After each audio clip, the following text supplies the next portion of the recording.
size, where Washington State University found it fit to honor the legendary Kenyan runner Henry Rono, who shattered record after record at his prime or during his prime.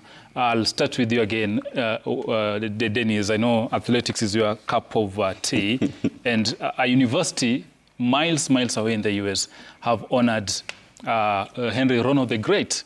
Probably in Kenya we don't really appreciate. You don't see that. I don't really remember any university to begin with, or an institution of learning, giving this kind of accolade to our There have been honorary degrees being honored posthumously to the athlete. I mean, State University, to do that to great Rono was a very good show to appreciate what he did while he was a student there. Remember, this is someone who broke 4 records within 81 days. Yes. Just slightly. That's less than 3 months. Yes. Yes. He was able to break those old records. And some of those records standing up to now. Until I think recently, just maybe last month, there's a young upcoming athlete there called Rui. Yes. Rui. Actually, we have the Rui broke one of the records that had stood from, I think, 79. Yeah. But again, some of these recognition will be more brilliant if they're done at home, actually. Yeah. Yeah. If the State University maybe try to honor this Kenyan top runner, why don't they come and do it probably at their home? Put up something, maybe a school, a stadium. Yeah, will be more significant to someone into, let's say, in a village in Nandi or in Kericho. Yes. I mean, this Kurui, actually, the gentleman you're talking of is exactly, one of the gentlemen in those photos. Yeah, and he's an upcoming runner. I think he's a second-year student at the Washington State University. So apart from Kurui, we also have Solomon Kipchoge. They are there, the two of them. Kipchoge. Actually, I've met Solomon Kipchoge. He used to train at Kapsabet with the help of Jep Kosgei, the Janet. Yeah, before he went to study abroad. But I think we have seen in recent time there's so many athletes getting scholarship, which I think combining. You talk of the likes of so many of them. So many. One of them is in University of Kansas. Yeah, the like of Ismail Kirui. Yes. Yeah, Ewoi, who was Dorcas Ewoi. Yes. There are several. Like there were 5 at the World Championship. There were 5 US-based students who were in that team.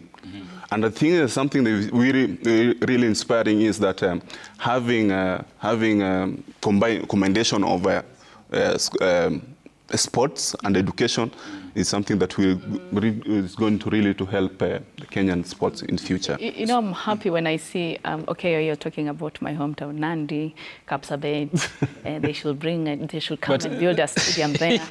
You can tell where my, leo nilikuwa nakimbia pia kidogo. You can only run to save your life. Nilikuwa nakimbia kidogo huko nje. Is it a waste of that talent? I know. Went into beauty pageant. That's a bit she's never told you. No, nimekimbia mimi 400 meters hurdles, by the way, up to the national level. Yeah, she has the height for that. The primary school also honor you. Nikashindwa nikiwa shule. Maybe they're planning. I have a history there, so they know. I know he broke the record when hata sijui kama nilikuwa nimezaliwa. Sikuwa nimezaliwa, but I've read some of the stories and theories about Rono, and which is so inspiring to the Kenyan team, not even to the Kenyan team, the even upcoming athletes. And something that I would love, of course, the USA have done this, but in Kenya, do we have a museum that we have all these things, that all these athletes, all these people that if my son wants to run, namwambia hebu enda usome juu ya nani place fulani anakuwa. Actually, I'm talking of this. We need to have all these here in Kenya. Faith Kipyegon, what he's doing now. The only thing I'll have to go to is to just Google but we need to have all these museums about them, about even the numbers they broke the record with in a car. The big numbers? Yes, even the numbers. Yes. So talking of a museum, you know, most people don't know that Athletes Kenya has actually a museum. Where? Yeah, at Athletes Kenya. When you go to Athletes Kenya next, they will show you where the museum is. People don't know about that. It's only that they don't publicize it much, and it's actually free at the moment. And there's a plan of digitizing it in coming future. Also at Talanta Plaza, there's something there. But again, all these things will get there. When you go to Athletes Kenya, you will find even the shot put that broke record in the 80s, the hurdles that was the use. They are there. But people don't know about it. Yes, I agree. The problem is people don't know about all these museums that are here in Kenya that you can go actually and read and see all these things there. People don't know about Zita, for me, the cardinal thing here, or the challenge we have as a nation, we don't document our history. Most of sports. Sure. Probably in politics, we have a lot of books that have been written, autobiographies and all that. But if you go to sports, as Zita says, probably AK have made these steps, but they have not publicized it. Now, when researchers come in here and they want to get the details about Kenya's athletics, the growth and the challenges and the history, they don't get it. And this cuts across board, be it football, be it rugby and all that. Because right now, I can tell you without fear of contradiction, if you ask any top football writer in this country who has the highest number of caps for Harambee Stars, you're not going to get a certain answer. Everybody is going to give you his own view. Remember and the because debate this is not documented anywhere. Not even the federation has You remember the debate and about it's a big shame top scorer. even in this time. Even the top scorer, we had the league. Actually, Sila, unaenda mbali sana. Let's talk about now. Things are happening now. Things are being digitalized now. If you tell me to go and even look at the maybe the top scorers of Kenya Premier League, you have to go, if you Google and everything, there's no even a Facebook place that put all these things, that this is the top scorer, these are what the player, these are statistics of the player, he has played these minutes, he has done these minutes. There's nothing like that. Okay, you know, there's nothing like that in all these Kenyan Premier League, not even, as much as the Kenyan Premier League will tell you that even the team themselves have to do, they have to do this because they have their media team. The media team of the teams you have, hata ukienda uko nje lazima ufuatilie. Please, nitutumie training yenu na interview, I want to do ABC. But they do not. So something at the same time, we have to appreciate that 5 years ago, most of these Kenyan Premier League clubs didn't have even media personalities. True. But it's something that is coming in. It's coming in because of, the club licensing regime has really demanded. Because these are requirements. But we know we've really jumped. I wanted to also have a bite in the cherry in terms of Rono. Have your bite, please. Bite it. So for Rono, congratulations. He's been honored posthumously after his death. And, there's a question, why don't some of our universities do so? Rono, some of these athletes are being feted outside the country because they studied outside. So I would probably expect persons like Omanyala to be feted with the University of Nairobi, where he's an alumni. So that is the answer. We are not fitting them necessarily within the country because some of them did not perhaps study around. But again, there's a backdoor towards honoring some of these athletes. And that's why you have the heroes, the Kenya National Heroes Act, where some of these are feted as heroes, and the law and the Constitution of Kenya demands for. I think for this year, they'll be honored, they'll be feted. I've seen several names. Yes, Mashujaa has been shortlisted for them. So to encourage some of these sports persons, I think it is only prudent that those who have given stellar performance and they have represented the country so well in all the disciplines, not only sports, not only athletics, let them be fitted. Now, coming to the issue of the data retention regime, we have not really been good. But there are scattered statistics. Perhaps we only need to centralize. Because if you go to check, let me give you Alphayo Odongo. I know most of you may not know Alphayo Odongo. He was a prolific striker, played for Rivertex and the Kenya national team. In 1992, he won as a penalty kick, which was scored by Mickey Weche against Nigeria, where we picked a draw we lost 2-1, or we may have picked a draw. If you go and check on how many matches he played, there are some systems established by CAF and FIFA which attempt to help us to realize the number of minutes, the number of goals, or the number of caps which some certain players may have attained. So it's an issue of centralization of part of this data that exists. And now lastly, because I can see Zita so that I don't kill off the point which you have. Lastly, this digitization and also the aspect of the marketers being there, I think they need to work hand in hand with the federation, because at the time where we were having a lot of wrangles, we lost a lot of data. You remember the debate as to who had, was it William Chege or Boniface Ambani? We had it until Elvis Machapo, who is proudly from Kenya Police, came and scored many goals and now shattered the debate, because he's currently the top scorer. And we're also having now discussions. Olunga is almost nearing Oliech. Yeah. But again, like I one had goal. Yes. Actually, 2 goals. I think that just goes down to our lack of record keeping and we have had administration and the governance gaps we've had in our sport over the years, and even right now. Because when you have a system where leadership is usually at war or wrangling, you can't really have an environment to put in place the order and what is needed. And of course, that story by the legendary Henry Rono is courtesy of Joy Wanja, who is a doctoral student at the Washington State University.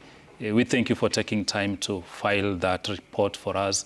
And of course, those exclusive photos we've seen is courtesy of the Washington State University Library. Yeah, those photos are courtesy of Washington State University and courtesy of Joy Wanja. Actually, Joy Wanja is a doctoral student at the Washington State University. And we do hope that the youngsters, such as Kuroi, who is in that photo there alongside Wanja, can go on and shine. So we are wishing Evans Kuroi and Solomon Kipchoge all the very best, even in their endeavors. And the interesting thing, those two gentlemen there, when Joy interviewed them for this story, actually, they said, we have a Kenyan who's been honored, and now we are walking the very, very path where Rono used to walk. We are trying to compete, and that's actually Joy Wanja, the picture. So this is more of a motivation to these two young men. If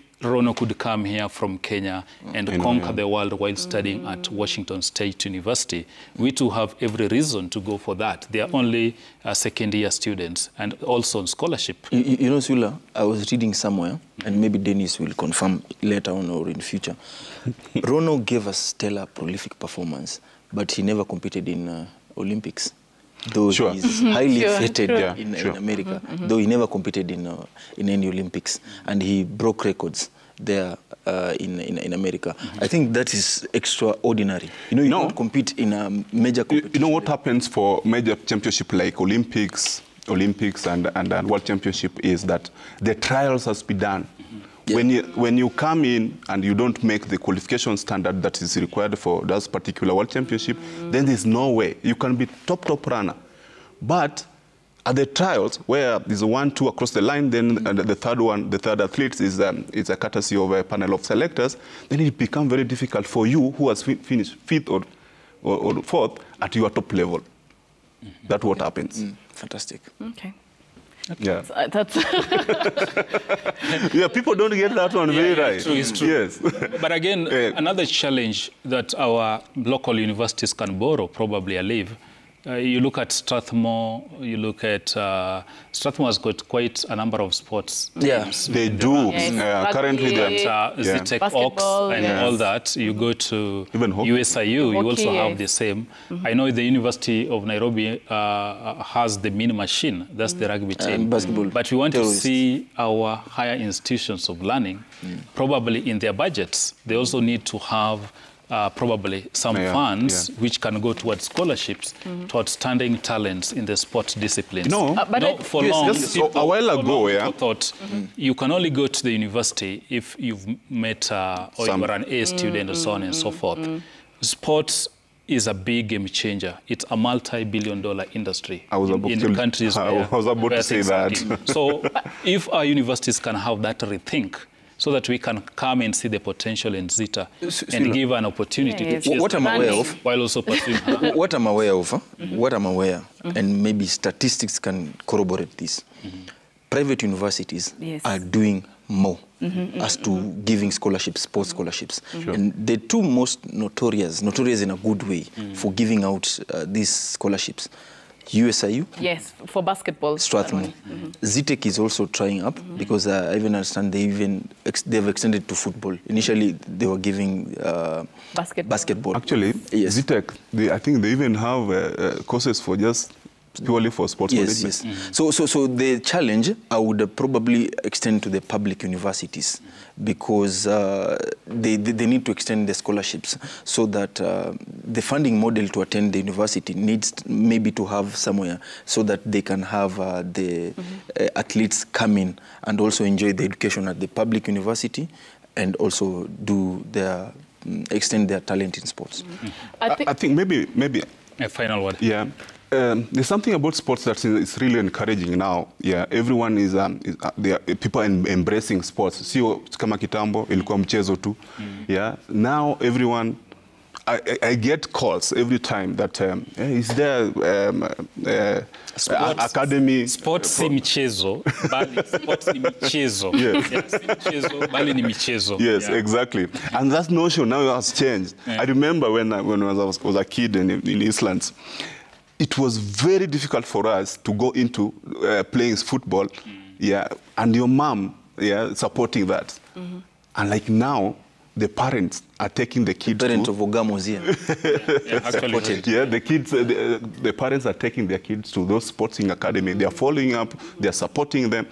There was You've seen even under 18 when we had Akina Aldrin Kibate playing for under 18 and they went in Spain and now he's signed with Celta. And signed, because and you see their photos 4 years old. Yes. Their parents were always there. Yeah, they were being recorded. So let's just take sports seriously. And I know a friend of mine who studied in the U.S.A. because of basketball, and he has been the captain of the national team for some time, for a long time. So he has studied in the U.S.A. through scholarship because of basketball. But this week, had I chosen to pursue my basketball career, perhaps you'll not be calling me a wakili. I would have been right now.